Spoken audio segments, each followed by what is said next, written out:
Hola, bienvenidos a La Pluma del Chamán. Mi nombre es Aura Metzeri y como siempre estoy encantada de tenerlos en este espacio.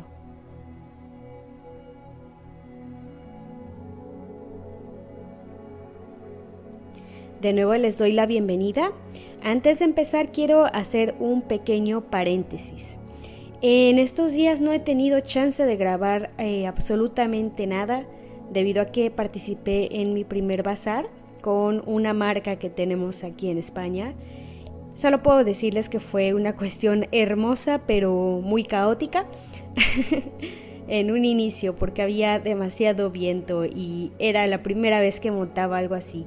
Pero como siempre les digo, láncense a hacer las cosas y de lo que más se va a aprender es de estas experiencias desafiantes.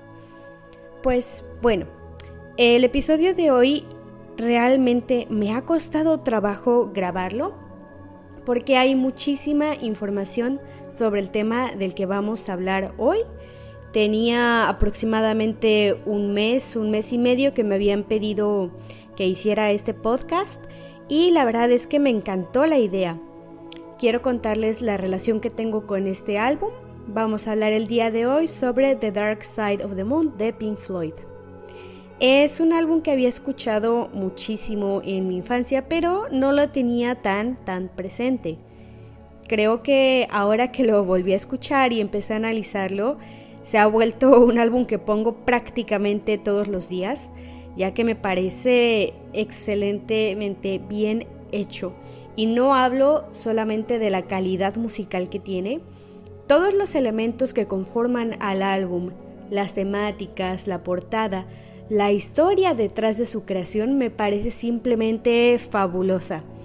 Vamos a hablar de un tema muy delicado, aprovechando que tenemos la oportunidad, gracias a la historia detrás de este álbum. Y ese tema es ¿qué pasa con las personas que se pierden por la gran cantidad de energía psíquica que tienen? Bueno, vamos a empezar entonces. Quiero aclarar lo que significa ser una persona lunática antes de empezar. Cuando hablamos de una persona lunática, nos vamos a referir a una persona que no tiene una toma de tierra estable. Vive de alguna manera por medio de sus flujos subconscientes y sus flujos psíquicos, sin tener ninguna ancla que pueda dar un contrapeso a esta parte. Y como la luna rige las mareas, van a regirse totalmente por estos ciclos. Por eso es que se les llama lunáticos. Recordemos que la luna es un planeta que está asociado a la fantasía, a los sueños, lo femenino y lo subconsciente. Quienes están regidos por este planeta de una u otra manera van a ser personas sumamente sensibles y artísticas.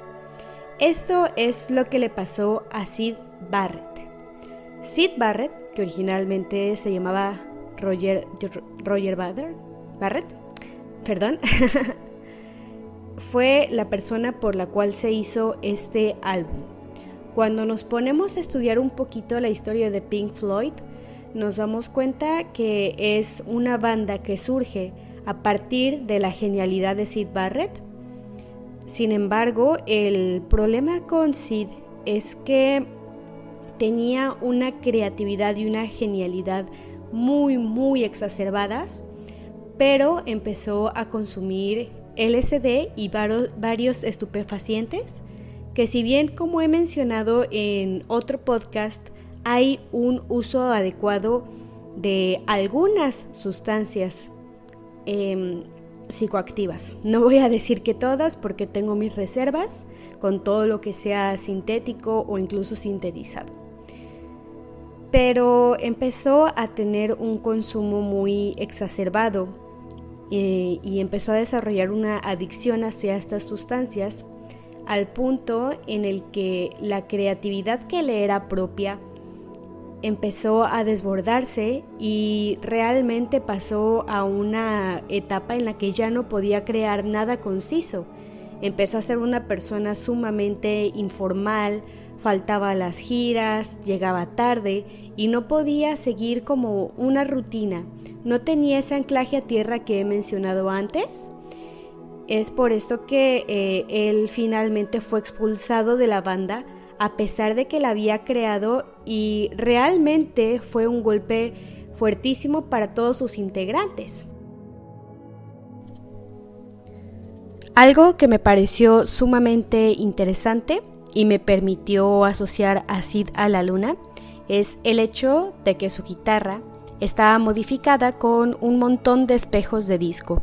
Esto hacía que reflejara la luz y pues bueno, sabemos que esa es una de las funciones o de las características que tiene la luna. Vale, finalmente Sid es expulsado de la banda y esto consternó muchísimo a sus miembros.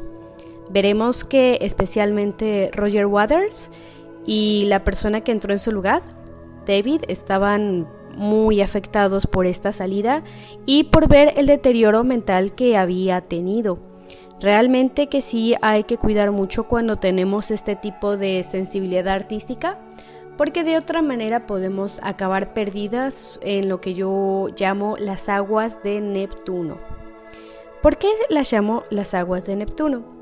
Hay que remitirnos a un dios relacionado con Neptuno, que sería Dionisio, dios que es maldecido o castigado por Hera y debe de pasar toda su vida en el mar, no puede tocar tierra. Ahora sí que es otro ejemplo perfecto de cómo la psique puede quedar totalmente supeditada a lo enorme que es el mundo subconsciente. Y encima imagínense que Dionisio era un dios que se asociaba con las fiestas y el vino. Entonces sí tenía este lado hedonista en el que de alguna manera estaba constantemente en un estado alterado de la conciencia, pero jamás podía materializar, no podía tocar la tierra. Entonces vemos que estos personajes, si no tienen esta ancla, se van perdiendo en estos mares. Y al observar esto, los miembros agarraron muchísima inspiración para hablar sobre temas de psicología, hacer una crítica al sistema capitalista, al uso que tenemos del tiempo, y empezaron a tomar también temas de empatía. En el álbum imprimen algunos de los miedos de los integrantes, y es un álbum bastante personal de la banda. No me sorprende que sea de los más reconocidos a nivel mundial. Y creo que es un gran tributo hacer este podcast a sus 50 años de publicación. Dicho esto, ya que saben un poquito la historia detrás del álbum, quiero hablarles sobre la portada, que es súper simbólica.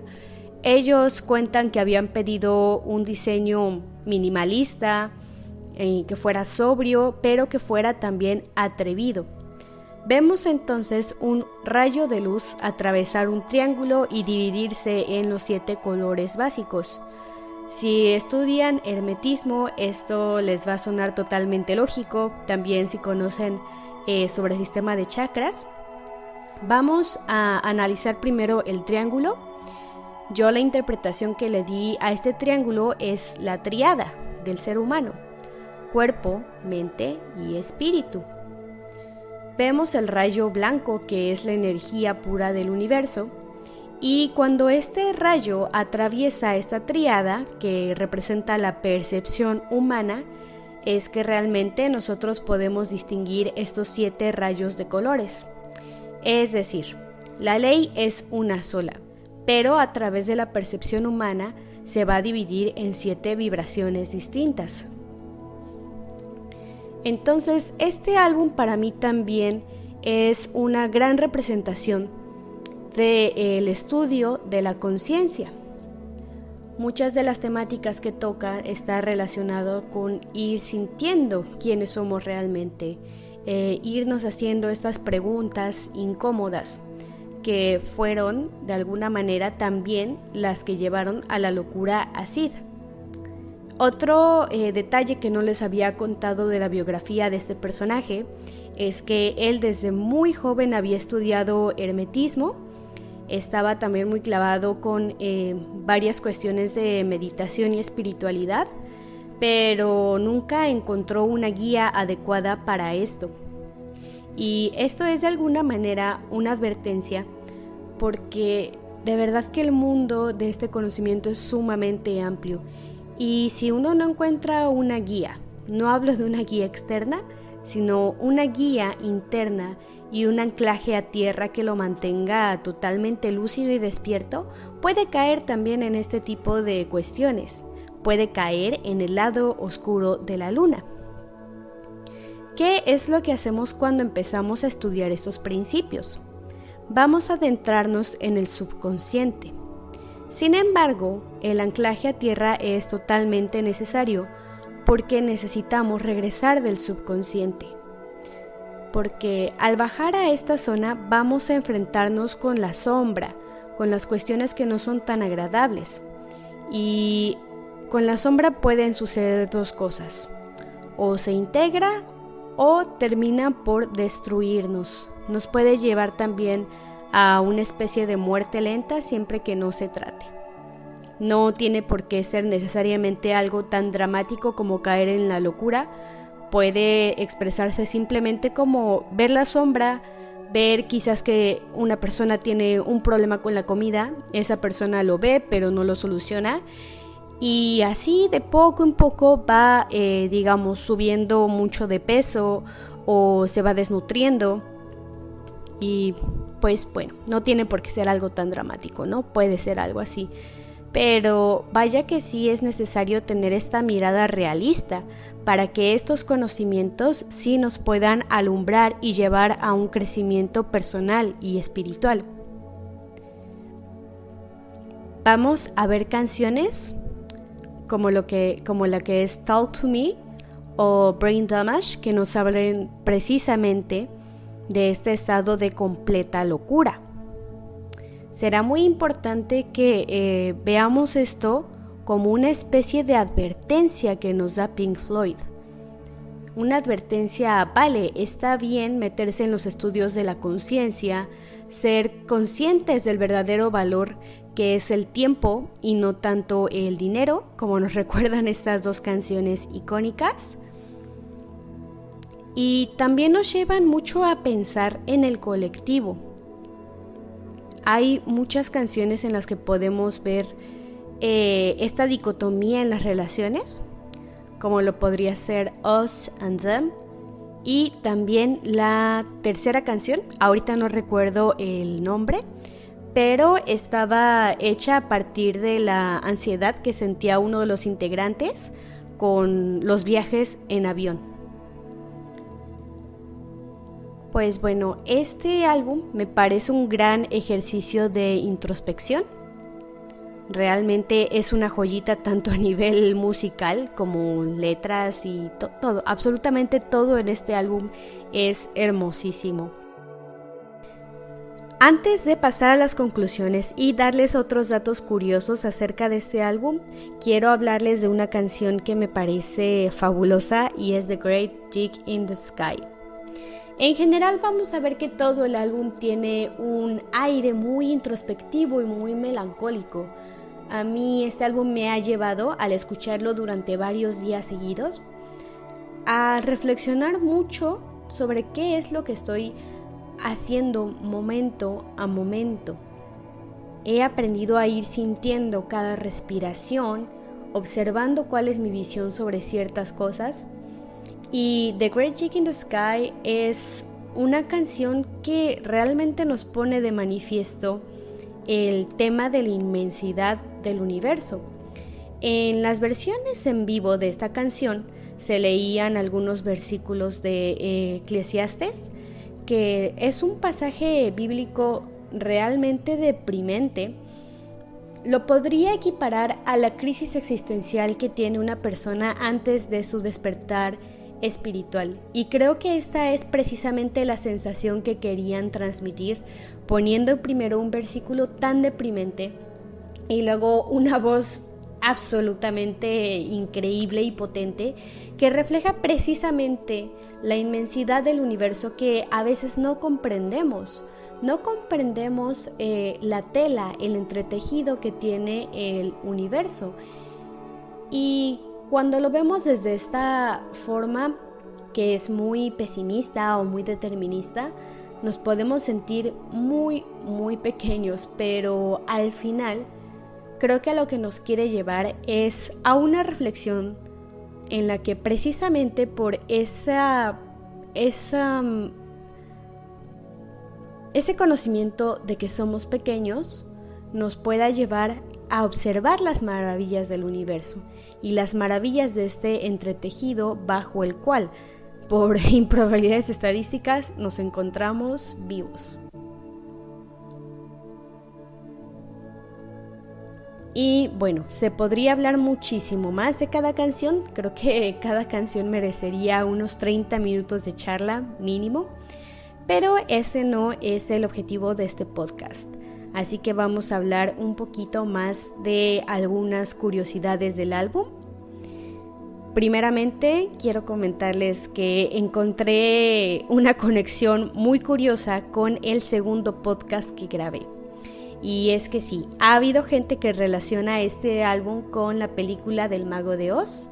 Una persona muy ociosa, no tenía nada que hacer ese día, tomó este disco y lo reprodujo mientras veía El Mago de Oz.